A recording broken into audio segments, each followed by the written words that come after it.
Magnífico señor rector, señoras y señores.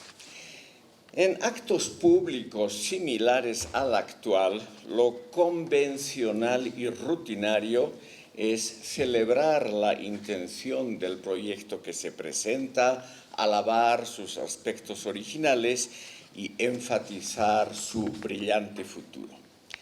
Variando esta tradición, mencionaré brevemente lo que podría hacer la Cátedra Rectoral Nelson Mandela para fomentar el encuentro, el diálogo y la reconciliación entre los bolivianos en el contexto contemporáneo.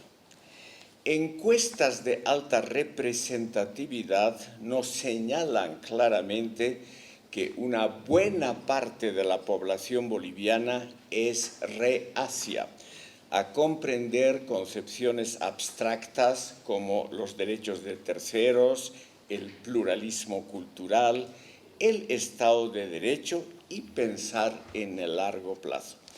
Son fenómenos asociados al racionalismo, tendencia que fue muy escasa en la época colonial y que no ha sido aclimatada adecuadamente durante la República.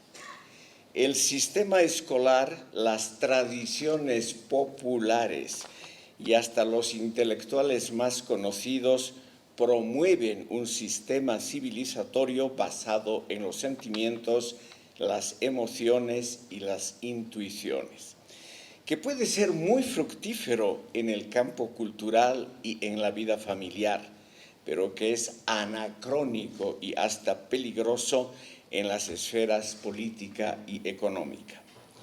La Cátedra Nelson Mandela podría contribuir a aclimatar algunos elementos del racionalismo en las prácticas cotidianas, puesto que el encuentro, el diálogo y la reconciliación representan valores clásicos del racionalismo en el plano social. El fundamento que subyace a un auténtico diálogo, a un encuentro entre personas de distintas creencias, es una actitud básicamente favorable al pluralismo ideológico y cultural. Segmentos importantes de la población que no han sido favorecidos por el proceso de modernización o que creen ser las víctimas del mismo, perciben la pluralidad ideológica como algo incómodo y hasta amenazador. En este ambiente son muy difíciles el verdadero encuentro, el diálogo y la reconciliación. Pero siempre hay que proseguir con este noble propósito. En el área andina, las corrientes populistas, socialistas e indianistas han propugnado desde siempre la homogeneidad como norma, el uniformamiento político partidario como meta y el organicismo como factor estructurante. Corte eso, por favor. La logística nunca ha sido el fuerte de esta sociedad. Es indudable que esta constelación favorece aspectos tradicional autoritarios de la mentalidad popular, los que tienden paulatinamente a consolidarse.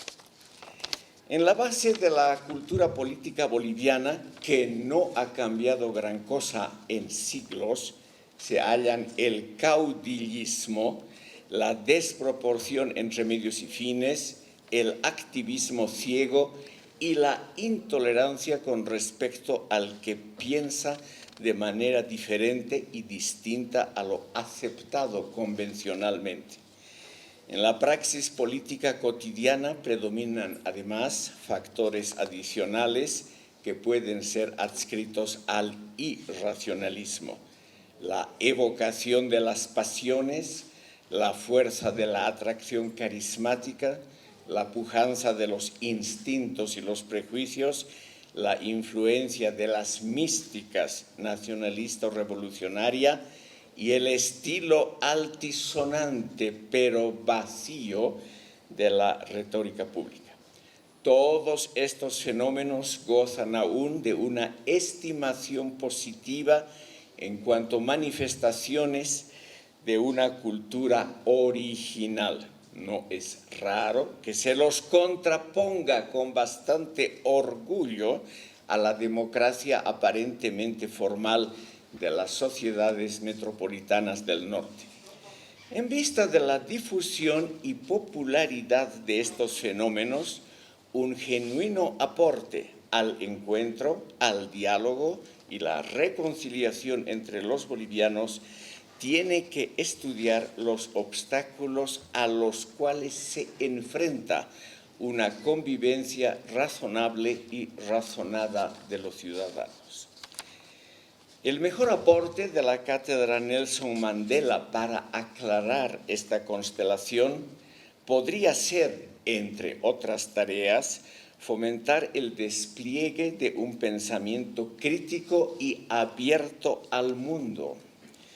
La Universidad Boliviana, tanto la pública como la privada, ha cambiado mucho en los últimos tiempos. Se percibe el sano intento de acercarse a las normas internacionales y a los parámetros actuales de excelencia. Muchas universidades han instaurado cursos de postgrado y algunos de ellos poseen un encomiable nivel. Algunas universidades estatales se esfuerzan ahora en el fomento de la investigación y hasta en la invención de aparatos técnicos. Son aportes promisorios en los campos de la ecología, la medicina y las matemáticas aplicadas. Sin embargo, un poderoso factor regresivo sigue tan vigente como siempre en el ámbito universitario. Las carreras de ciencias sociales, jurídicas y humanísticas permanecen en una atmósfera intelectual autoritaria y dogmática que no se ha alterado desde la época colonial. En estas carreras, la mayoría de los estudiantes tiene como meta profesional la adquisición de aptitudes técnicas y no el aprendizaje de métodos científicos. En este sentido, prevalecen todavía la mentalidad de la escuela convencional, la enseñanza memorística y el aprendizaje de trucos y artimañas.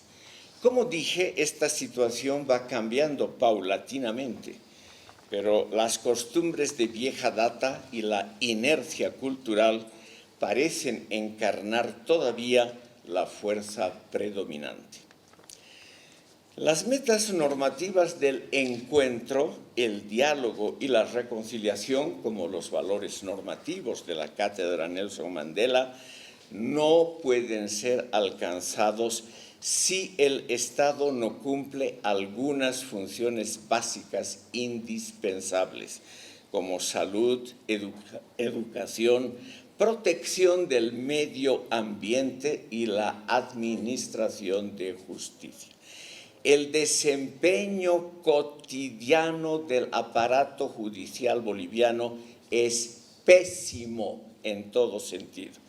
Y lamentablemente hay que analizar los vínculos entre la formación universitaria y el comportamiento posterior de los funcionarios del sistema judicial. Los códigos informales o paralelos que practican estos señores son aprendidos, aunque sea parcialmente, durante los estudios universitarios. Algo similar pasa con la influencia decisiva que ejerce la vida familiar con respecto a posteriores comportamientos autoritarios e irracionales.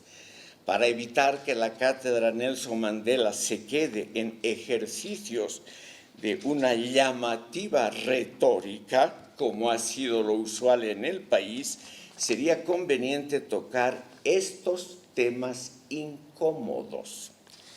Un encuentro auténtico de opiniones dispares no puede significar una pérdida de tiempo, el factor más valioso de la vida, porque es el único irrecuperable.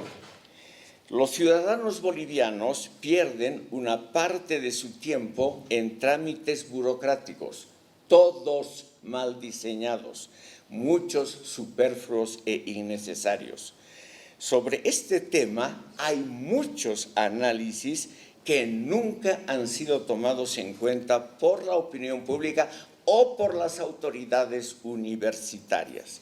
La burocracia universitaria, sobre todo la de la Facultad de Derecho, por ejemplo, se caracteriza por ser muy enrevesada, lenta e improductiva, fenómeno del cual probablemente las autoridades universitarias no son conscientes. Aquí se halla un campo fértil para la cátedra Nelson Mandela. En la actualidad, las tendencias intelectuales prevalecientes prolongan y fortifican una antigua tradición conservadora muy difundida en la universidad colonial, que conlleva la realización de un consenso compulsivo y no el respeto a un disenso creador, como lo formuló Jorge Lazarte, antiguo catedrático de esta universidad, hoy totalmente olvidado. Como conclusión, se puede afirmar que este proceso significa en realidad la supremacía de habilidades tácticas y técnicas sobre la reflexión intelectual creadora, la victoria de la maniobra tradicional por encima de las concepciones de largo aliento y el triunfo de la astucia sobre la inteligencia.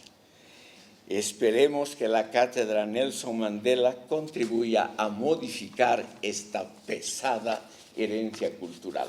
Agradezco a ustedes por escucharme.